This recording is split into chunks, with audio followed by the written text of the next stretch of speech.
O pároco. A noite, esparzida de astros, silenciosa e morna, corria triste, sem os rumores dos outros anos, quando era vivo o venerando pároco centenário, que fazia despertar a aldeia religiosa com a voz sonora do grande sino e com os repiques festivos das campanilhas. Ia passar despercebida a grande hora da alva redentora em que Jesus nasceu. Campos desertos, choças apagadas, eiras emudecidas. Apenas um ou outro campônio, saudoso do velho tempo, abria a porta da cabana para olhar os muros brancos do presbitério vazio.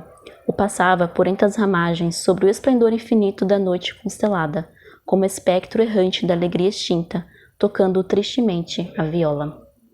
O luar escorria pelas árvores alvo e diáfano, tornando de prata a água lisa de um lago, onde o gado descia a beber.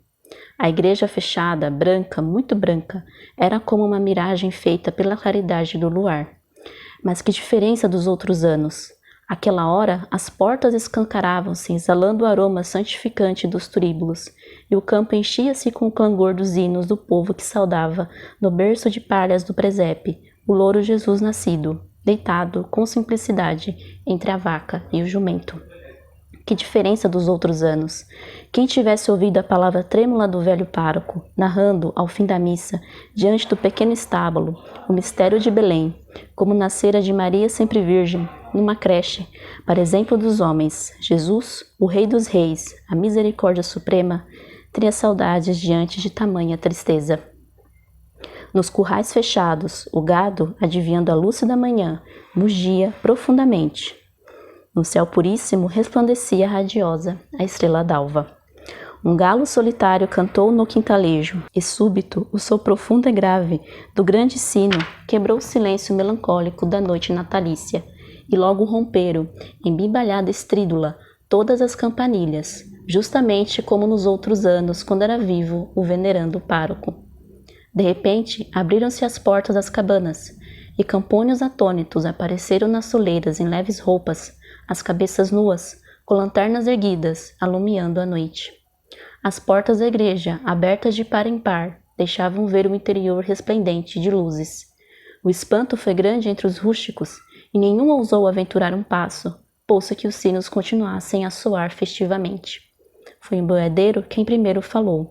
Deve ser alguém da vila que faz soar a missa para trazer-nos recordações do pároco, fazendo que não passe em silêncio a noite santa de Deus. Os sinos respicavam mais e mais, e já em frente da igreja havia uma esteira de luz dourada que os círios alastravam. Se fôssemos, propôs o boiadeiro. Voltaram todos em busca dos gabões e dos cajados, e reunindo-se com os olhos sempre fitos na igreja iluminada, foram seguindo em grupo cerrado, lentos, tímidos, parando de instante a instante, assustando-se ao mínimo ruído.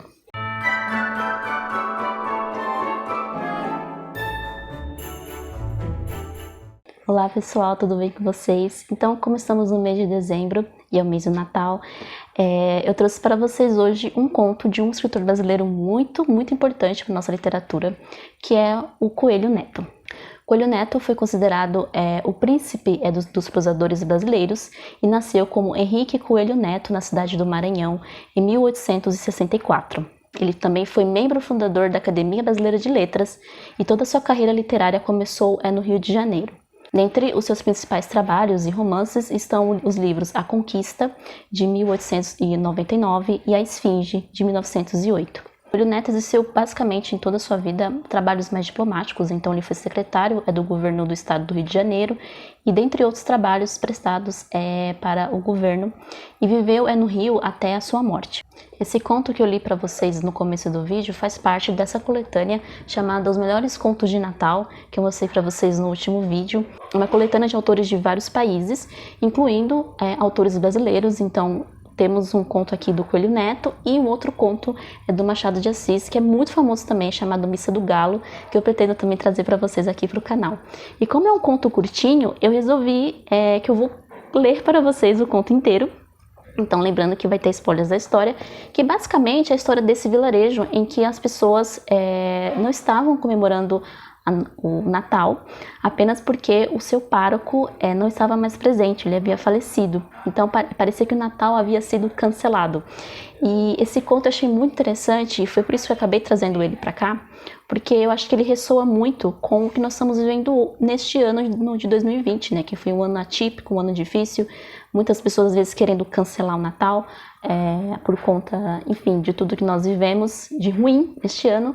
Mas é um conto que traz mais esperança. Eu acho que a literatura, ela tem, isso eu tenho certeza, que a literatura tem esse poder, assim, as histórias, as boas histórias contadas pelos grandes autores, têm esse poder de dar mais esperança, né? E é uma coisa que a gente precisa muito mais agora neste ano. O Natal ele já tem esse espírito de esperança, né? Então, nós católicos, por exemplo, neste domingo agora, nesse último domingo, foi o domingo da Gaudete, né? O domingo da alegria. Então, mesmo em meio à dor, ao sofrimento, mesmo em meio às adversidades, nós temos essa convicção de que devemos ser sempre felizes. E essa felicidade é uma felicidade sobrenatural, não é simplesmente uma felicidade natural, mundana, vamos dizer assim. É uma felicidade que vem do próprio Deus e que faz com que nós nos alegremos diante de todos os problemas e diante de todas as dificuldades, mesmo quando nós estamos sofrendo e mesmo quando não há esperança. Ainda assim, eu vou ler para vocês o final do conto. E à frente o boiadeiro, batendo fortemente com o cajado para animar a turba. De repente, um grito atroou no grupo. O boiadeiro que ia à frente caíra de bruços junto às escadas da igreja, clamando. Nem um só homem atreveu-se a avançar para acudi-lo. E só quando ouviram erguer-se com os braços alçados, brandindo o cajado grosseiro, foram caminhando. O pároco! Bradava o boiadeiro, subindo tremulamente os degraus. E os homens que haviam corrido, estáticos, parados, balbuciavam, com os olhos postos no altar da igreja. O pároco que morreu! O pároco! Começava a missa de Natal. Junto ao altar, revestido dos hábitos religiosos, estava um velhinho pálido, inclinado sobre o livro santo, as mãos juntas, orando. À sua esquerda, fúlgido, com esplendor sideral, o anjo de asas cerradas, ajoelhado, agitava um turíbulo. Outro, à direita, todo num grande nimbo de luz, acolitava. Nada se ouvia. De vez em vez, o oficiante voltava-se para abençoar os campônios, e as suas pupilas fulguravam. A pouco e pouco foi-se enchendo o templo. Havia montes de cajados à porta. Os anjos passavam de um lado para o outro lado, sem tocar o solo, aéreamente, num adejo sutil. Fim da cerimônia, a bênção do sacerdote caiu sobre todas as cabeças, e ele, lentamente, como nos outros anos, desceu para o meio da turba e, flanqueado pelos anjos, fez a prédica consoladora, narrando o poema da simplicidade, paternalmente, com a palavra pausada e meiga. Por fim, passando pelos grupos, mais pálido do que o luar que ainda alumiava, ia dando a beijar a mão gelada, e viram todos o santo e venerando padre alçar os braços em ofertório. Depois, voltou-se e ficou muito tempo a olhar a vila, e uma lágrima silenciosa desceu-lhe pela face branca. Ajoelhou-se, curvando a fronte, e todos imitaram-no. Quando os campônios levantaram os olhos, os sinos tinham emudecido no campanário, e pelas tábuas do templo havia estrias douradas de sol. O pároco e os anjos haviam desaparecido. Entreolharam-se os campônios, e o boiadeiro, tomando o cajado, indagou. De onde terá vindo? De onde terá vindo? Do túmulo, decerto? Disse uma velha a tremer. Do céu, disse um pastorinho. Não há anjos na terra. Mas ele chorou, disse o boiadeiro. Não há lágrimas no céu. Saudades, talvez, falou alguém do grupo. Então, o boiadeiro, fazendo o sinal da cruz, suspirou. Se há saudades no céu, bem triste deve ser a vida eterna. Bem triste, suspiraram todos. E o boiadeiro ajuntou. Bem disse ele, antes de expirar, que havia de estar sempre conosco, acompanhando-nos em nossas dores e em nossas alegrias. Bem o disse ele antes de expirar. Sempre estará conosco, protegendo-nos à nossa mesa, à beira de nosso leito, junto ao sepulcro em que ficarmos, disse um sertanejo. E todos, movidos pelo mesmo sentimento, levantaram para o céu os olhos agradecidos. A manhã de Jesus resplandecia. E eis porque não tem pároco a igreja de São José do Monte.